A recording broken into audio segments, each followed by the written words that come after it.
Hello, everyone. So, I was having a really good conversation with someone earlier about snakes, symbolism in Egypt, and the yugas of the time, cycles of time from the Indian, like Hinduism. And so, I'm going to do my best at trying to recount everything that was said because it was very interesting and I thought it'd be great to put on Patreon, but I'm thinking I might actually just put it on YouTube. So if you like this video on YouTube and you like that I'm sharing it instead of putting it on Patreon, give this video a thumbs up. Anyways, snakes. So snakes are a very interesting symbol because there's a lot of negativity associated with snakes, and they are poisonous, and the general energy of a snake is that it just wants to eat, and it's very independent and not really collective. There's not much of a social interaction there. It's more just on its own. It's going to hunt and eat, and that's basically what snakes are about. So that's kind of the energy that um, they they are, and so a lot of the times, if you find a snake energy being, it can be seen as a negative thing. Um, I'm not going to get too far into that because there are many different perspectives on that. I'm not trying to say positive, negative. I'm not trying to cast judgment here. I'm just saying the different perspectives on it. While there are some shamanic traditions where snakes are seen as wise. Um, I'm not going to comment on that, but I'm just going to move on. So, snakes in ancient Egypt are associated with, well, Kundalini. You could say that maybe the concept of Kundalini came from Egypt before it was introduced more into the Indian philosophy, potentially. Either way, the snake is always coming out of the forehead. But what snakes kind of represent is, well, they can represent time. That's a very common thing that snakes represent because they shed their skin and it's like they're renewed, and so it's kind of like the shedding of the past.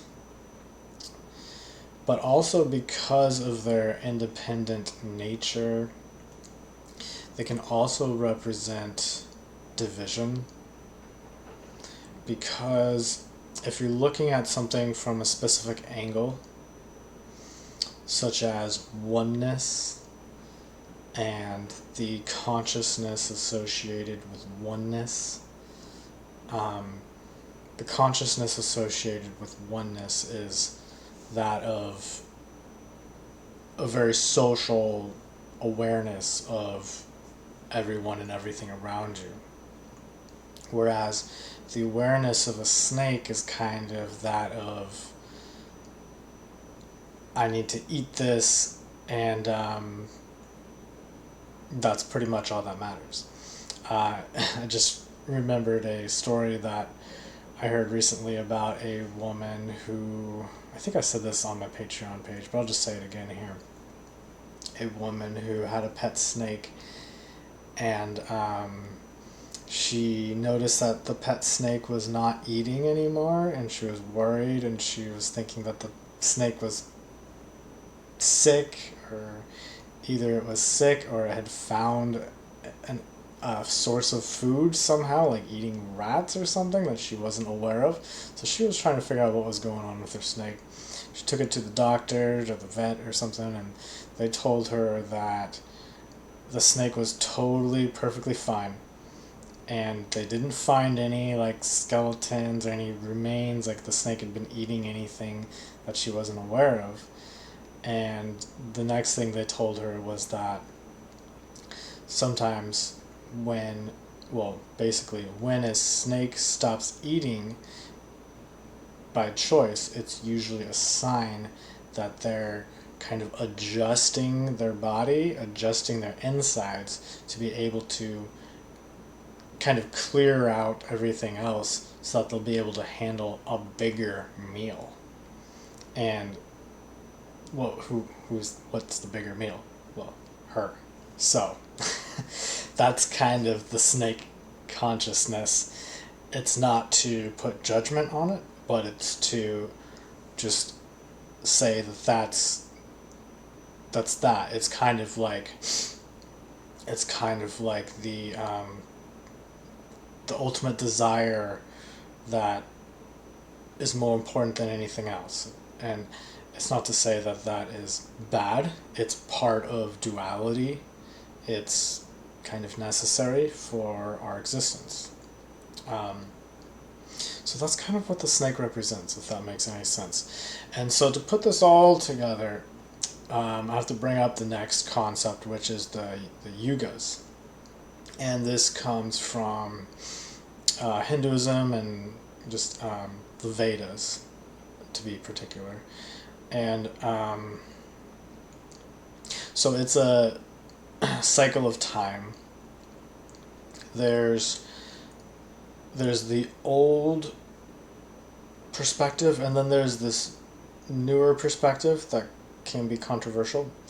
But in the old perspective, there's 3 different yugas, and it starts at the top, which is the longest, which is basically people are harmonious, people live basically connected with the universe, God, whatever you want to say, whatever you want to call that. Basically, an alignment, kind of, you could say, that is represented by the Garden of Eden. That sort of existence. And funny symbolism, I didn't even realize until I just said that what kicked them out of the Garden of Eden was a snake. I literally just I didn't even realize that until I said it. That's ironic. Anyways, so yeah, that actually is pretty funny because I did not even make that connection till just now. So that is like the oneness of people working and living harmoniously with each other and with nature and with the planet and with God, everything. And then there's the next yuga, which is more of like, it's called the okay, actually, sorry, I'm going to mention that later. There's the next yuga, which is where people come a little more detached from source, and that's around towards the end of that. I'm sorry, I'm getting ahead of myself. That's the second yuga. There's the third yuga, which is called the Kali Yuga, and according to the more ancient timeline that's written in the Vedas, we are just barely into the Kali Yuga. There may be other interpretations, I'm not sure, but that's what I've been told, is that according to that interpretation, we're just barely into the Kali Yuga, which is the Yuga of destruction, which, because Kali is kind of represents destruction, but it's also the most materialistic as well. So kind of like a snake it just wants its meal, it doesn't really care about anything else. In that sense, a snake kind of represents that.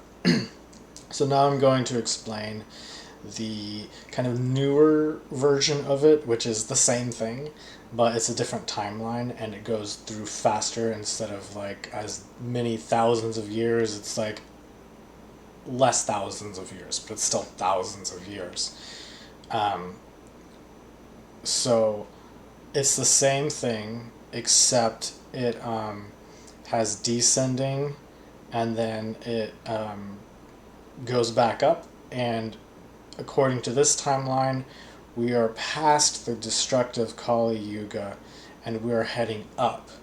instead. And we're a little bit into the next age. I don't remember what it's called, but it's considered the electric age. Like electricity becomes kind of the way that humanity in some sense connects with the spirit. And I know this leads to like transhumanism and things like that, and I think that that's not what that is about.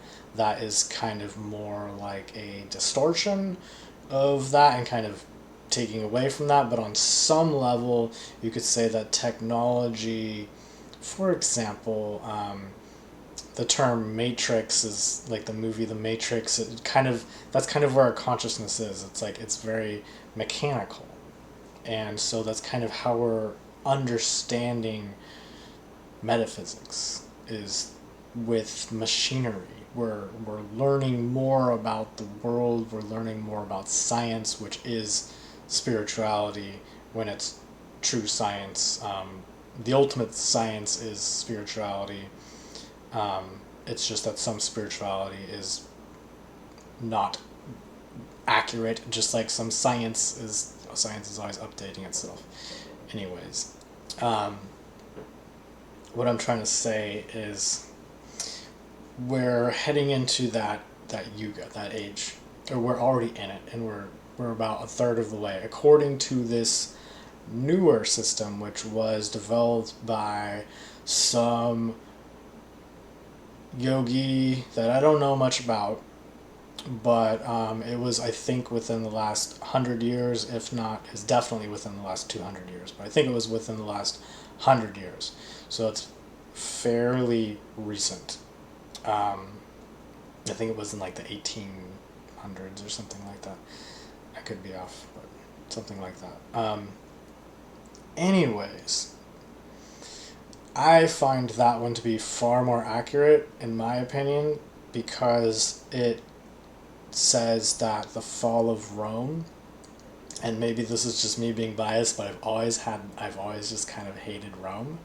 I mean, I admire Rome on some levels, but I also just like, it seems like the worst time to ever exist as far as going back in history, in my opinion. So it really resonates with me that the middle bottom point of the Kali Yuga would be the fall of Rome. And so that really just makes perfect sense to me, personally. So anyways, going back to the snakes, Egypt. So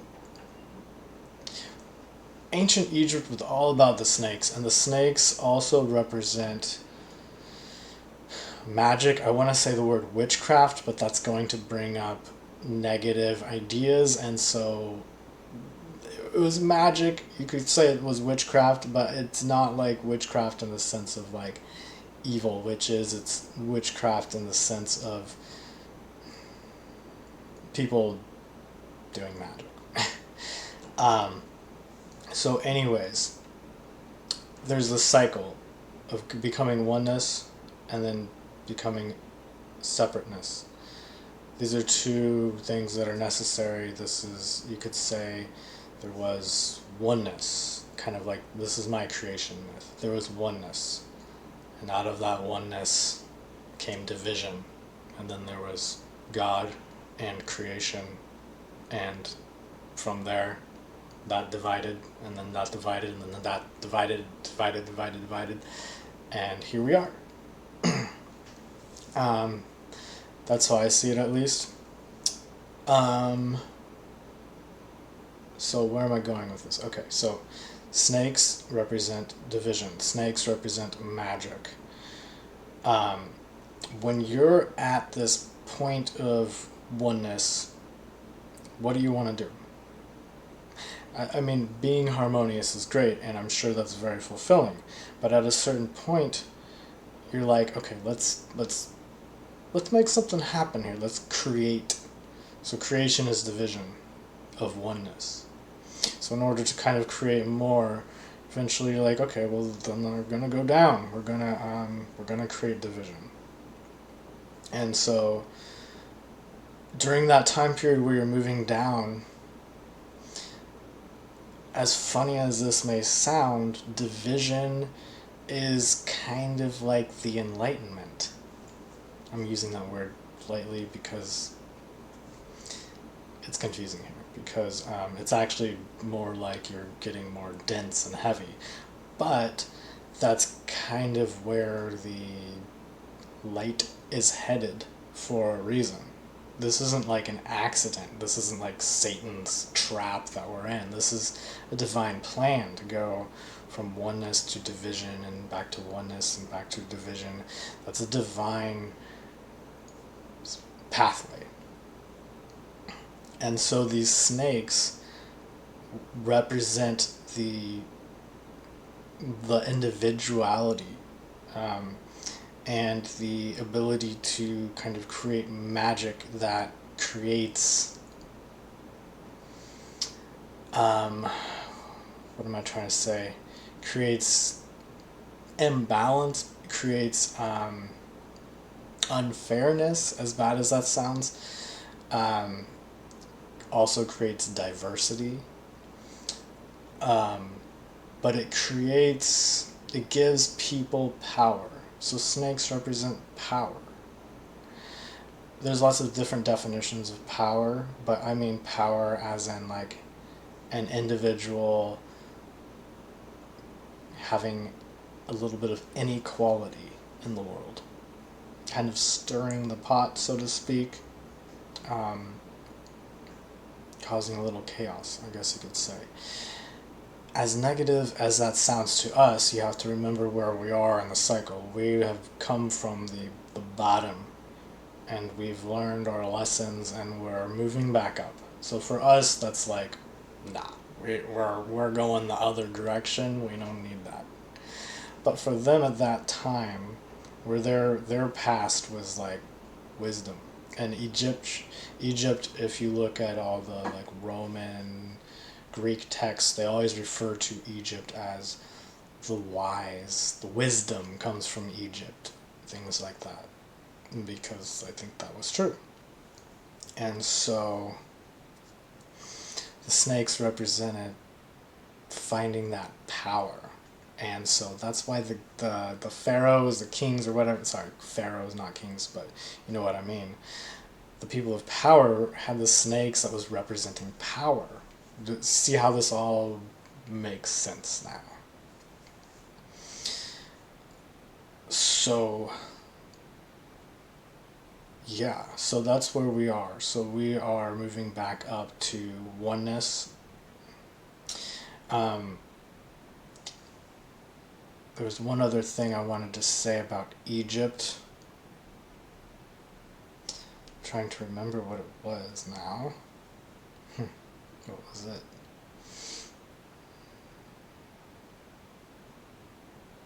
Oh yeah. So, moving from oneness to more dense, materialistic, anti-spiritual, more individual division. In that process, Egypt was a long time. The ancient Egypt, there's like the first part of ancient Egypt, and like even like I think it's called prehistoric Egypt, even before that, and that part of it was part of the middle yuga. I can't remember what it's called, but the one before the Kali, and so that one was kind of, I feel like that's the more enlightened time of Egypt. And as time went by in Egypt, things became kind of more corrupt, I guess you could say. And the other thing is, this is my personal opinion, and some people may disagree with this, but that they became more materialistic in the sense that, and this is what I've heard at least, is that mummification became a thing in more of the second half of Egypt, not the first half, but the second half of Egypt. And mummification, to me, I think, comes from spiritual knowledge, but became kind kind of, well, it became kind of superstition on some level, but also the glorification of the physical body, because again we're moving away from, oneness and spirit, and we're becoming more obsessed with material, and so we're trying to preserve the body more. And so that seems to become more of the obsession as Egypt moved from that first yuga down into the Kali Yuga, the beginning of the Kali Yuga. And then as time went, it moved down to Rome. And what happened in Rome was that people were very materialistic, and you see all these ancient statues of nude people, and showing the beauty of the human body, which is great, and I actually really enjoy those those pieces of art from that time period. I actually really enjoy that. But it is an expression of the most physical, materialistic type of existence. Of course, it is carrying the momentum of the cycle, so of course there is still kind of spirituality there, but a lot of the statues were actually like destroyed, and people would like nail crosses to their faces and stuff like that because they thought it was evil and whatnot, towards the end of the Roman and Greek time period. But then as time went, of course, things became much more atheistic, and I know that you would say, well, what, shouldn't that be the very bottom of Rome, be the most atheistic time period? And I would say, well, yes, but there's the momentum of time kind of carrying the past with it, so it kind of took a while for the religion to kind of fizz out, and I feel like this I should say spirituality rather than religion, because the spirituality kind of fizzed out a little bit, but it's coming back because we're actually going into that next yuga, and we're about a third of the way into it, and so we're actually gaining a little bit more of that back.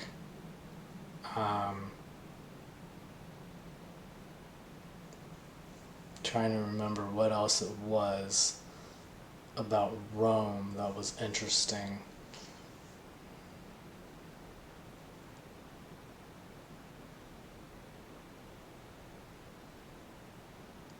This may take me just a moment if I can try and remember.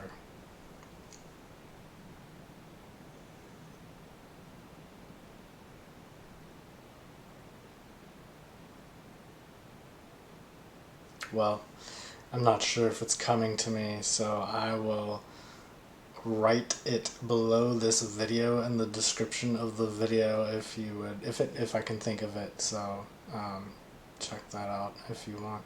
And if you enjoyed this conversation, give this video a thumbs up. I always appreciate that. And you can check out my Patreon page, $5 a month, to have access to all my more controversial stuff. Thank you for watching, and have a great day.